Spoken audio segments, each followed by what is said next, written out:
басса турса ойлонуп, баласы эстен чыкпаган, 9 ай бойдо көтөрүп, толгону тартып сыздаган, бир далай түндү күзөтүп, бир көзүн ачып уктаган, чапчыгай куштай сабылып, чайнаганын жутпаган. Энедей ыйык таппайсың, ак сүтү сага аманат, актабасаң жаманат. Элмирбек агабыз айткандай, чынында энелер биздин бактыбыз.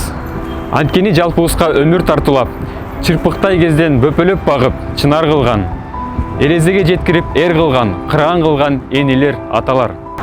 Боз үйдүн түндүгү аталарыбыз болсо, ууктары биз, энелерибиз керегеси. Ошол ак ордонун кутун, ак өргөнүн берекесин, касиетин сактап келген Каникей, Курманжан Даткадай энелерибизге, эжелерибизге амандык тилейм. Жакшылык силерге ынак болсун, жамандык силерден ыраак болсун. Кудурет кубат болсун, кубанычыңар булак болсун.